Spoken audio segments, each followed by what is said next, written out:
Hello, Dr. Larry Carnes, and welcome to Books of the Month. We're so glad and excited to have you with us this month, and we are privileged to have a very, very special guest with us. Dr. Albert, how are you today, sir?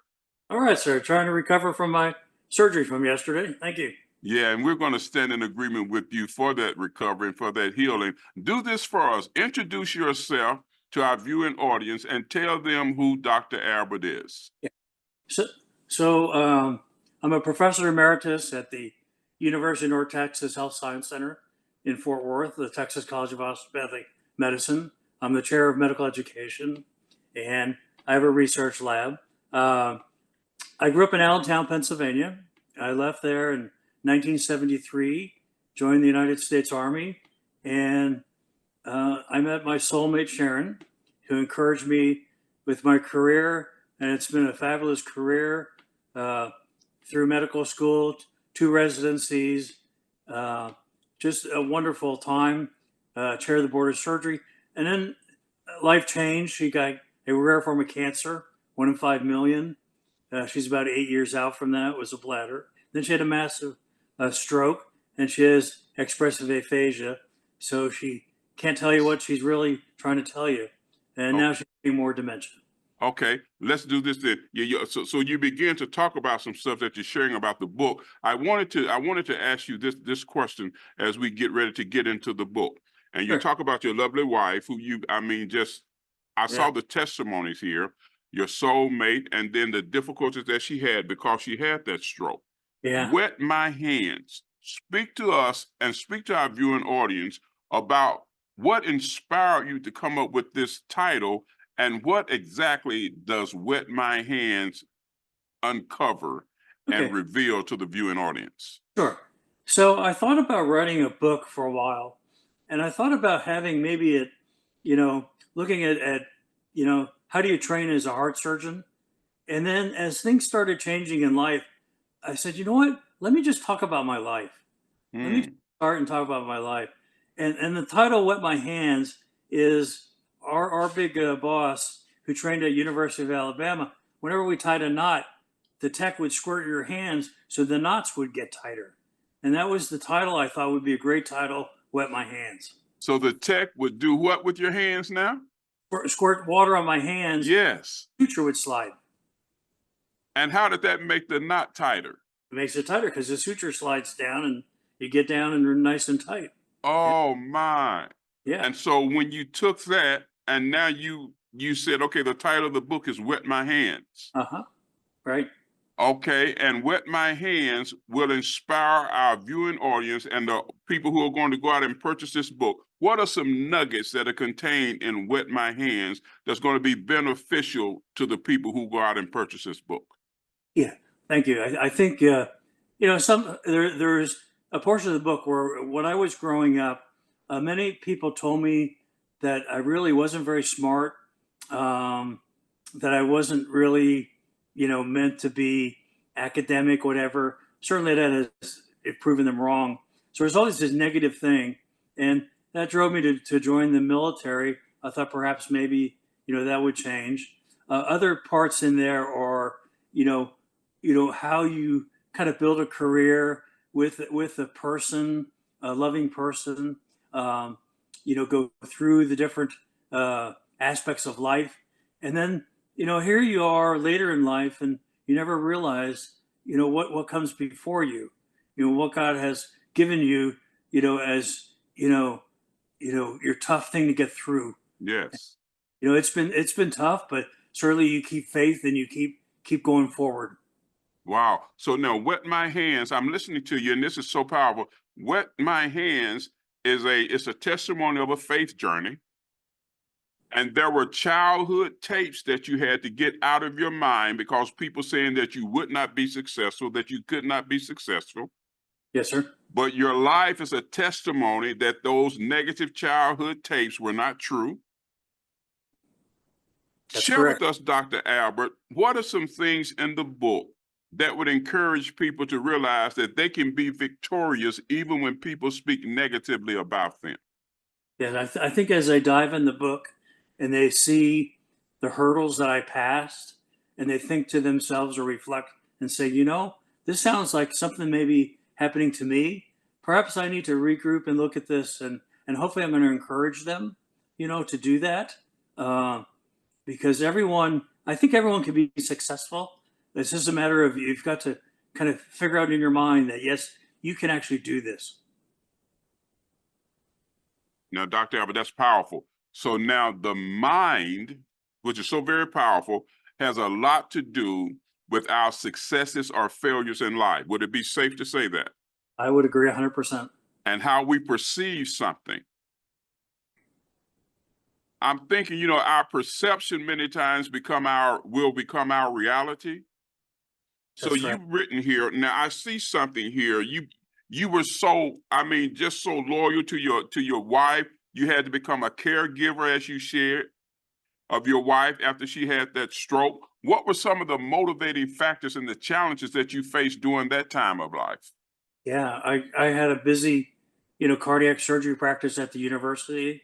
I was involved with nationally on the board of surgery and different entities, and so I had to kind of redesign because she took care of everything. She took care of the budgeting, all that kind of stuff, and so I had to take over everything. The laundry, meals, taking care of her, making sure she was okay, and yeah, it was a different aspect of life of learning what your other person was doing for you. Yes. Did you appreciate what they've done for you all those years? My goodness. Now I'm listening. I'm hearing something here. So then, in that tragedy, would it be safe to say that your hands got wet so that you had to learn now how to tighten that knot you were talking about? There were some things that you had to tighten up so that they wouldn't slip. You put that so perfectly. I couldn't put that together as perfectly as you have. That is perfect. Well, it's an amazing testimony because this book is an amazing testimony. And then we come to the place where you're facing some challenges in life yourself because you have some medical challenges. Yeah, I thought I had ruptured a disc. Little did I know I had multiple myeloma, and my third lumbar vertebrae was totally destroyed. Uh, and I've been through 3 years of chemo, two major spinal surgeries, just a lot of pain pumps, these things, the shoulder surgeries. It's like ongoing. I've had more surgeries since I turned 65. The only surgery I ever had was 1955 when I had my tonsils out when I was 5 years old, 1960 rather, you know. Uh, so it's been real change. The other thing is being a patient. I've learned how to be a patient. I don't like it. I can see where barriers are, and I'm learning how to navigate that as a patient, which is a totally different aspect for a physician. So powerful. So now you're learning and looking at it from the perspective of being a care receiver as opposed to always being the caregiver. That is correct. And it gave you insights and revelations on how that receiver feels now. Right. So Dr. Albert, as you're navigating this journey, would you say that that gave you more passion, that you could connect with the patient on a greater level of passion and compassion now? Well, I always thought I had that. I would never stand across the room when I would give a patient bad news or talk surgery. I'd pull the chair up real close, and talk Yes. to them. I always felt you needed to do that and connect with them. But what I observe in my own, treatment is many doctors are halfway across the room when they talk to me. Oh, They never connect with you. And here, I'm a professional like them, but they just don't know how to connect with people. Um, my. but and then the other thing is sometimes at the cancer center, I run into patients I had operated on or taken care of for many years, and it's very rewarding to see that they're still, moving along. They're still surviving. And so when they saw you, when you come face to face, wet my hands. Now, this is powerful. So now here I am, the caregiver. I'm contacting or coming into contact with those who I've given care to. Right. But now I'm on the same side that they're on. I'm a recipient now. Yes, sir. But I can still connect with them. And I have that bonding because when they were my patient, I took the time to engage. That's right. Yep. I tighten the knots. Yes, sir. I wet my hands and tighten the knot. So eloquently put. What would be some nuggets from this fascinating book that you've written that would benefit our viewing audience that would compel them to go out and purchase this book? Share some nuggets with us, please. I think they would see in part of the book I wrote about, some of the therapies I went through. I tried to make them so that they weren't medical, that people would understand, and hopefully maybe if they have a loved one who has the same disease or disease, then they might learn and be able to navigate through the treatment plan a little better by understanding, because sometimes doctors don't explain very well to patients, and I've hoped to do that.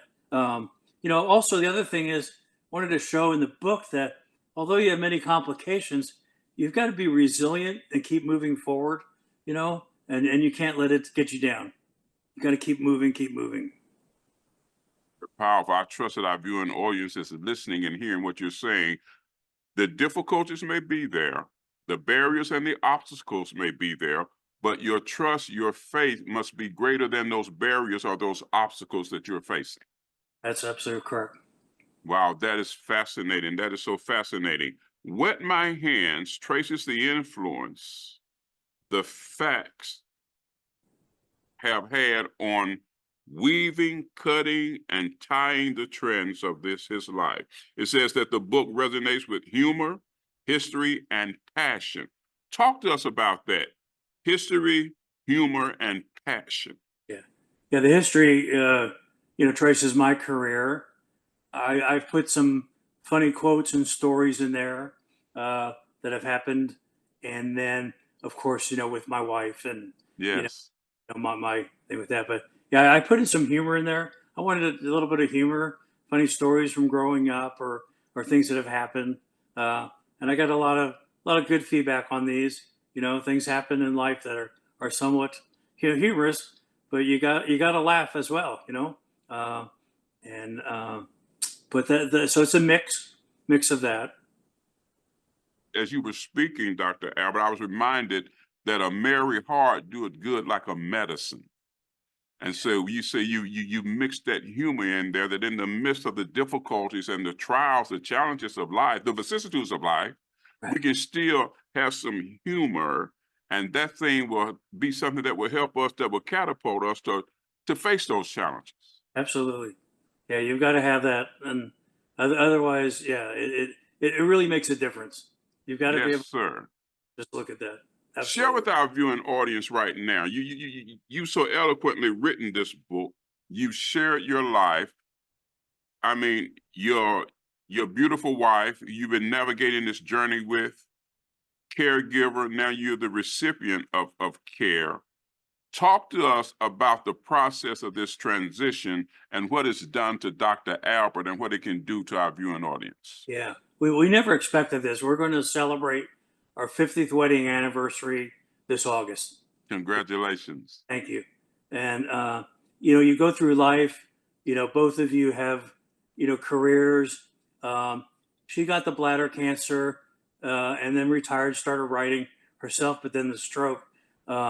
So going through all that, you see big changes in your life, and what you need to do to keep both of you close.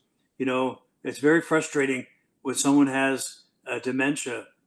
Trying to communicate at times. So you need to be very patient. And I'm a heart surgeon, so it's kind of tough me being patient. But I try my best.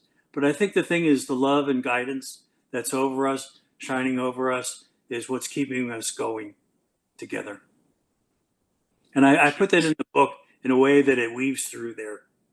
That's excellent. So that's embedded in the book. And you've given people a template as to how they can navigate this process. That's right. All right. Thank you. Thank you so much. Thank you so much. I tell you, it's been so empowering. We want to thank you for being with us. I'm glad I could make it. I wasn't so sure yesterday. Or this. Optimum blessings to you. Listen, Dr. Albert has been our guest. We want to inspire you to go out and get this book. Dr. Albert, share any insight, website, email, anything like that.